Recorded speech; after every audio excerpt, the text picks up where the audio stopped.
Chegamos ao grupo C, outro grupo com confrontos interessantes e também com a nossa primeira candidata ao título da Copa, o Brasil, a maior seleção de todos os tempos, que vem de um ciclo bem turbulento e complexo. Como vocês sabem, depois de passar por 3 técnicos diferentes nesse ciclo, com todos estes tendo trabalhos ruins ou medíocres, o Brasil agora se encontra há quase um ano sob o comando do lendário Carlo Ancelotti. E apesar do Brasil ter voltado a ser um time mais competente e imponente sob seu comando, os problemas para a seleção não terminaram. Nos 10 jogos sob o comando do Carleto, o Brasil venceu apenas metade e empatou 2 e perdeu 3. Alguns desses jogos o Brasil se mostrou muito bem, como contra o Senegal, onde a seleção se impôs bonito, pressionou muito bem a defesa senegalesa e controlou bem o jogo. Mas também teve jogos mais pobres, como contra o Japão, onde eles abriram 2-0, mas sofreram a virada no segundo tempo e até mereciam terem sofrido um 4º gol. O elenco que Ancelotti tem para trabalhar tem bastante qualidade, mas peca em algumas áreas importantes. E vai vir com desfalques importantes, sem Wanderson, sem Rodrigo, e agora sem Militão e provavelmente Estevão, que vinha sendo um dos melhores sob o comando de Ancelotti. Isso obviamente reduz a qualidade do time e deixa mais difícil saber como vai jogar o Brasil, que tem variado bastante de formação e escalação nesses amistosos. O que acho natural para um técnico que está nem há um ano sob o comando e tem a tarefa de reorganizar essa seleção para que ela possa competir seriamente pelo título da Copa. Aonde não há dúvidas ou incertezas é no gol. Alisson vai ser o titular, as outras opções no gol simplesmente não se mostraram consistentes ou confiáveis o bastante para tomar o lugar dele. Daí a defesa eu acho que tem sido um ponto fraco, parece que em toda partida há um errinho defensivo que gera um gol adversário.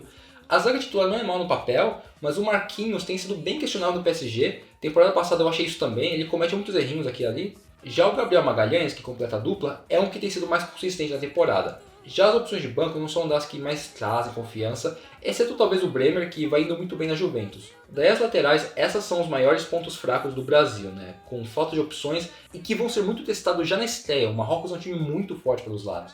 A direita estava parecendo que ia ficar com o Militão, que estava dando uma boa segurança defensiva aí, mas com ele fora, a posição deve ficar por Wesley, que oferece mais ofensivamente, mas não tanto defensivamente. Tem ido até bem na Roma nessa temporada, mas com a seleção não vem agradando tanto ultimamente. A lateral esquerda é a mais fraca das duas, deve ficar para o Alexandro, que é experiente, mas eu pessoalmente hoje já não o vejo como uma grande opção. O meio campo brasileiro tem suas dúvidas também, se Ancelotti vai jogar com só 2 meias, mais 2 alas, ou se vai com 3 meio campistas mesmos. Isso vai depender de como ele vai configurar o ataque, se o Brasil vai jogar com um 9 centralizado ou com uma dupla de ataque. Eu vou arriscar no 9 centralizado, porque também me dá mais espaço para falar do centroavante da seleção. O que não há dúvidas no meio campo é que o grande Casemiro será o volante titular. Ele deve jogar junto com o Bruno Guimarães, que está voltando de lesão lá no Newcastle, mas apesar disso faz uma temporada muito boa com o clube. Porém, eu nunca achei ele tão bom assim com a seleção, mas sei lá. Fora ele, a opção do Paquetá também para jogar junto com o Casemiro. O Matheus Cunha nessa configuração seria o meio ofensivo, mas capaz de ele ser colocado numa dupla de ataque, como já fizeram muitas vezes. E indo para esse ataque, que é o maior destaque desse time, a seleção tem seus maiores craques aqui, o Brasil é um time que faz bastante gols no geral. Sem o Estevão, a ponta direita deve ficar pro Rafinha, que é ponta esquerda lá no Barça, mas é um cara versátil, ele consegue atuar pela direita também. O centroavante é uma posição contestada, o mais lógico seria que o Endrick fosse a primeira opção aí, mas como parece ainda duvidar do moleque, eu imagino que o João Pedro seja o 9 titular, que vem de uns jogos recentes bem fracos, mas no geral a sua temporada com o Chelsea tem sido boa. A ponta esquerda daí não tem discussão, é com o Vini Júnior, que geralmente não rende tão bem pelo Brasil quanto ele rende pelo Real Madrid, mas ainda assim é o principal nome da seleção e vai ser o titular. Ele também será a principal referência do ataque caso o Ancelotti opte por uma dupla lá na frente, com o Vini jogando junto com o Cunha, ou mesmo com outro atacante como o João Pedro, Endrick, Neymar. E vagabundo tá lá. O Brasil é o favorito deste grupo, mas não é uma das principais favoritas ao título em geral. Eu acho que esse time tem potencial, mais ainda com um técnico do nível do Ancelotti, mas assim, eu ainda acho que falta uma certa identidade de jogo nesse time, eu acho que falta casca e que uma hora eles vão ser parados no mata-mata.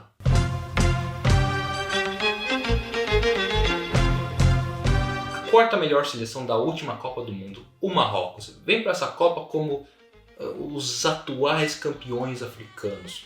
Eu não vou debater essa putaria, você já sabe que isso é um absurdo. O Marrocos vem para a Copa tendo decidido mudar as coisas de última hora. O Regragui, que havia comandado eles na última Copa e os comandou por todo esse ciclo, já não é mais o técnico do time, sendo substituído por Mohamed Ouabi, que foi campeão do mundo com o Sub-20 do Marrocos no ano passado. E por que essa mudança? Pós 2022, a ambição marroquina só cresceu e o time também melhorou, ganhando mais opções e profundidade de elenco. Isso só aumentou absurdamente a pressão sobre o Regragui.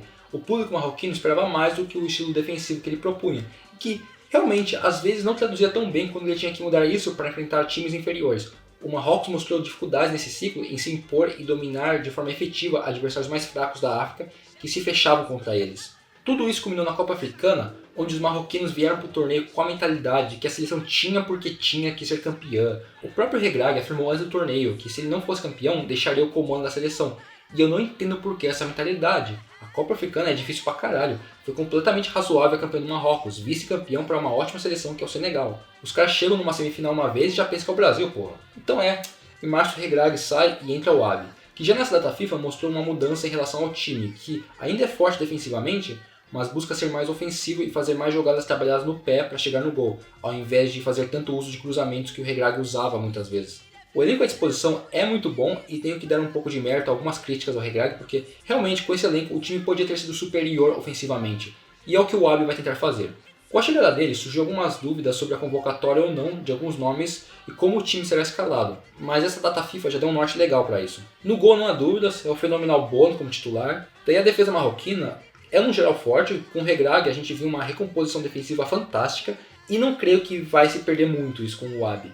O problema que eu vejo aí é na zaga. O Agüero deve ser titular, ele é um baita zagueiro, mas está se recuperando de lesão. Eu acho que ele vai estar apto para a Copa. O problema é que as outras alternativas da seleção não são daquela mesma confiança e tenho dúvidas em quem vai jogar com o Agüero, que realmente foi uma das grandes questões desse ciclo, que não foi resolvida. Idealmente eu acho que o Chad Riad deveria ser o titular. Ele que veio da base do Barcelona, fez uma temporada boa no Betis e daí foi pro Crystal Palace, mas no Crystal Palace mal conseguiu atuar muito por ter ficado mais de um ano parado por lesão. Ele voltou agora nesse semestre e tem sido usado aqui e ali, mas mais como reserva do clube. Porém, quem creio que vai ser o titular mesmo é a novidade Issa Diop, que, aos seus 29 anos, finalmente optou por representar o Marrocos. Ele faz 8 anos que atua na Premier League, vinha sendo titular pelo seu time nas últimas temporadas, mas nessa agora ele tem sido reserva lá no Fulham. De qualquer modo, ele tem nível para a seleção e o Wahbi parece ter gostado dele, além de ser altão, o que deve favorecer para a sua titularidade. As laterais não tem segredo. É o Hakimi pela direita, o melhor do mundo nessa posição, e o Mazraoui pela esquerda. Além de opções reservas boas como o El Ouaddí, que foi deixado de fora da Copa Africana pelo Regragui, mas parece que vai ser mais valorizado pelo Wahbi. O meio campo do Marrocos é bem forte, com o Wahbi eles devem jogar com 2 volantes. O Anabachi não estava na última convocatória, mas daí foi por questões físicas. Para a Copa ele deve ir e ser o titular e jogar junto com o El Enaoui, que foi muito bem na Copa Africana. Daí como meio ofensivo, o titular deve ser o Ounahi, que faz uma temporada muito boa na La Liga. Mas ao invés dele também podemos ter outras opções muito boas, como o El Khanous e o Saibai, que eles também têm a possibilidade de serem usados possivelmente no ataque. E esse ataque, os titulares da ponta estão certos, né? Brahim Dias pela direita e Exaus Olive pela esquerda. 2 caras de bastante qualidade, mas cujas opções reservas não vêm da melhor temporada. Ainda são opções talentosas como o Taube, mas que não se mostram no momento mais interessante de suas carreiras. A posição de centroavante é uma dúvida. O Wahbi quer algo diferente do que o Regragui usava. Ele quer um 9 menos fixo e que se movimente mais. Ele já deu a entender que o En-Nesyri não faz parte de seus planos, porque ele não se encaixa no seu estilo de jogo. E eu acho isso um erro. Ele é o principal centroavante marroquino que se tem na atualidade. E tudo bem, não precisa ser titular, mas eu acho que faz sentido ter ele como opção. Daí a titularidade mesmo, né, fica pro Raimi ou El Kaabi. Eu vou arriscar no El Kaabi, mas boa chance de ser o Raimi, que talvez se encaixe mais no plano do Wahbi de jogo. Mas é no geral visto como uma opção inferior ao El Kaabi. Esse time do Marrocos tem muito potencial. E estão entre as 10 melhores seleções, na minha opinião, né, dessa Copa do Mundo. Mas essas mudanças de jogo que o Wahbi propõe tão perto da Copa, eu não sei se não pode acabar atrapalhando o time. De qualquer forma, eles são os favoritos da chave junto com o Brasil e não acharia absurdo se ficassem primeiro daqui. Ok.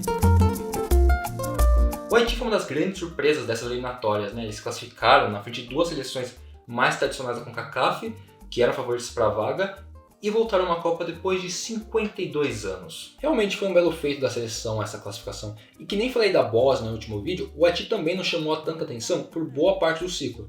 Mas a chegada do técnico Sébastien Minet em 2024 foi um grande ponto de virada para o time, que melhorou bastante sob seu comando. E que nem a outra surpresa da CONCACAF, Curaçao, esse é um time que nesses últimos 2 anos, seu elenco tem crescido bastante. Alguns jogadores de destaque aqui no time, que nasceram fora do Haiti, optaram por jogar pela seleção haitiana há menos de 2 anos. Então esse é um time que vem evoluindo bastante em pouco tempo. Quem não está há pouco tempo na seleção é o goleirão Placide, experiente da primeira e segunda divisão francesa, e que vai ser bem importante para o time. Porém, ele está se recuperando de lesão, então eu tenho algumas dúvidas se ele já consegue ser titular e num bom nível já na estreia. Fora ele, os outros goleiros são bem inferiores, então é importante para o Haiti que o Placide se recupere logo. A defesa haitiana sofreu até que bastante gol nesse último ano, mas nessa Copa o Haiti deve jogar mais fechadinho do que contra adversários da CONCACAF. Eles devem usar na zaga o AD da LDU e o Delcroix, que parece ir bem no campeonato suíço. Eles geralmente vêm jogando com uma dupla de zaga, mas imagine que pelo menos contra o Brasil eles possam fazer uma zaga de 3. Daí nesse caso quem se juntaria aos outros dois é o Duverne, experiente da Ligue 1 hoje na Liga Belga. A lateral direita deve ficar com o Arcos, um lateral sólido da Ligue 1, já a lateral esquerda é menos interessante. Eu creio que fica com o Experience, que apesar do nome não é tão experiente assim. Está fazendo sua primeira temporada na segunda onda da França, tendo jogado antes nas divisões inferiores de lá. O meio-campo haitiano é basicamente dois caras, Jean-Jacques do Philadelphia e o Bellegarde, talvez atualmente o cara de mais alto nível da seleção. Fez algumas temporadas boas na Ligue 1 e a Premier League passada dele foi boa, mas obviamente essa temporada atual tem sido ruim como a de todo o Wolverhampton. Daí o Jean-Jacques fica de volante e faz dupla com o Pierre da segunda onda de Portugal, e o Bellegarde fica de meio ofensivo.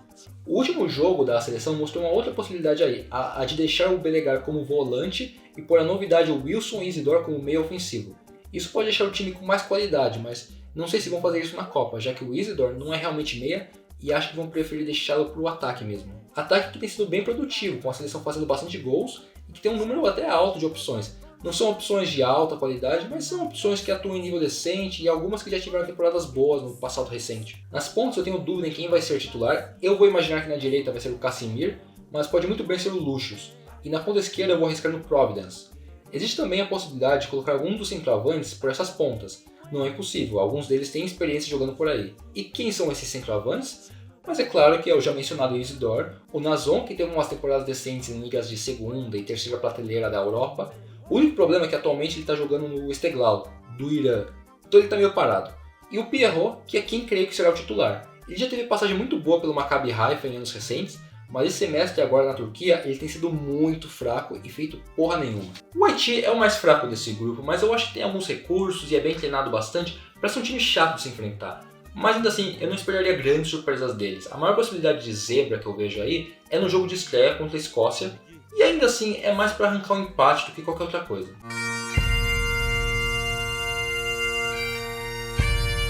A Escócia retorna à Copa do Mundo depois de 28 anos, continuando o sucesso de Steve Clarke de trazer os escoceses de volta a torneios grandes. E agora, acho que agora se espera que eles finalmente passem de uma fase de grupos, né? É isso aí, em 8 Copas e 4 Euros a Escócia sempre parou na fase de grupos. Pelo amor de Deus, né? Steve Clarke continuou com um trabalho que trouxe a Escócia de volta para a relevância do futebol internacional. Em seus quase 7 anos de trabalho, Steve Clarke trouxe a Escócia para sua primeira Euro em 24 anos, depois para a Euro seguinte, e agora os leva à sua primeira Copa desde 98.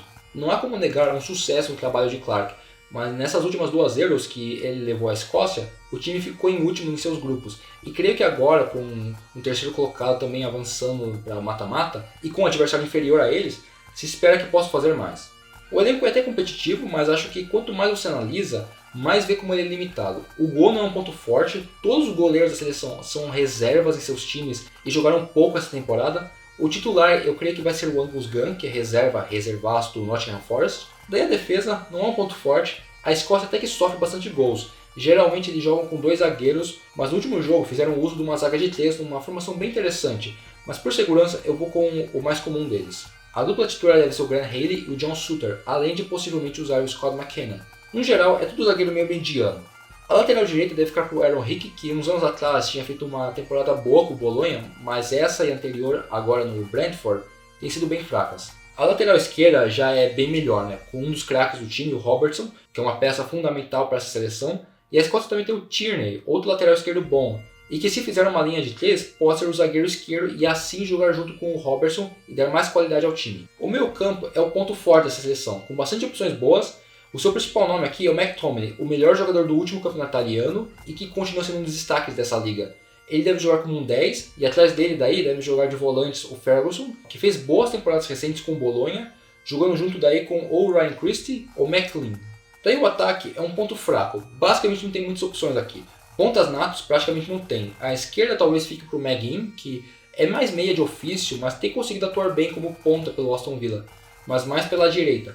Porém, a ponta direita é provável que fique com o Gannon Doak, que jogou bem pouco essa temporada, mas é o único ponta nato mesmo da seleção. Existe também a possibilidade de deixar a esquerda para o Tommy Conway, que vem fazendo championships bem boas nos últimos anos. Ele é centroavante de ofício, mas pode atuar na esquerda, liberando o Meguin para jogar pela direita. E daí centroavante não deve fugir muito disso, deve ser o Che Adams. A melhor opção, ao meu ver, é um atacante ok, mas nada muito fora da curva. Time meio limitado esse da Escócia, né? Mas eles têm recursos, especialmente no meio campo, que podem fazer muita diferença. E se espera que sejam finalmente capazes de avançar da fase de grupos por meio dos melhores terceiros colocados. Porque se não conseguir também, né? Puta que pariu, né? Indo para as nossas previsões, eu acho que o Brasil empata com o Marrocos na estreia num jogo bem disputado e que a Escócia vence do Haiti, possivelmente num jogo até que apertado.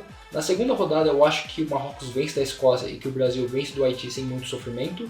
E na terceira rodada eu acho que o Brasil vence da Escócia e que o Marrocos vence do Haiti, com eles pegando o segundo lugar e o Brasil primeiro. E é isso. Mais um grupo feito. Mas ainda tem bastante para falar. Se você gostou desse vídeo, dá um like aqui, se inscreva no canal e fique de olho porque logo logo sai o vídeo do grupo D. Até mais!